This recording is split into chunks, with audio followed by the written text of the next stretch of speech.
দেখেছি তার ছাত্র, এখন 20 বছর পরে প্রত্যেকের জন্য একটা ব্যক্তি, একদম একটা ম্যান অ্যাটিটিউড।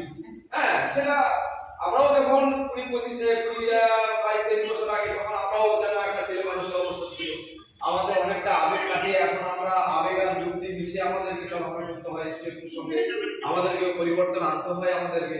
যাই হোক, আমাদের এরকম একটা জায়গায় আছি।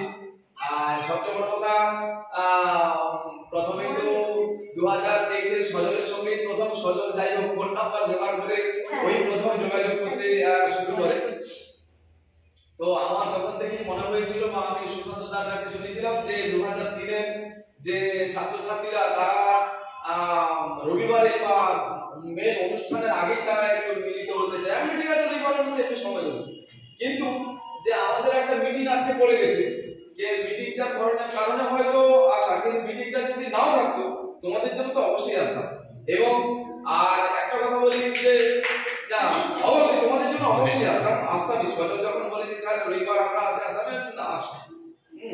আর এই আমাদের কি ডিসেম্বরের 25 থেকে 31 আমাদের টুকটাক ছুটি থাকে। একটু মানে আমার নিজের ছেলেরা বলছে যে না একটু আমাদের স্কুল ছুটি, একটু কোথাও না কোথাও বড় জায়গায় আমাদের ছোট জায়গায় বেড়াতে নিয়ে যেতে হবে। আর ছোট একটা ফ্ল্যাট মোটামুটি মানে 7 মধ্যে আমি কিনেছি কলকাতাতে, নিউকলে থেকে নেবে আর নয়াবাদে যেতে হয় ওখানে। তো মাঝে সাঝে গেলে ছেলেমেয়েদের নিয়ে একটু বেড়াতে যাওয়া, নিজেরা গেলেও একটু বেড়াতে যাওয়া, আর ওইরকম একটা চিন্তা ভাবনা করি। আর আমি ব্যক্তিগতভাবে ঠিক ফ্ল্যাট কালচারের সঙ্গে আমার ঠিক মেলে না, কখনোই মেলে না। আর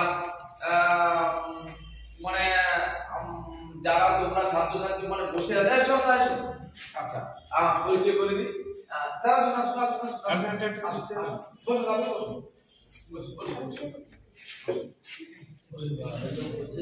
হ্যাঁ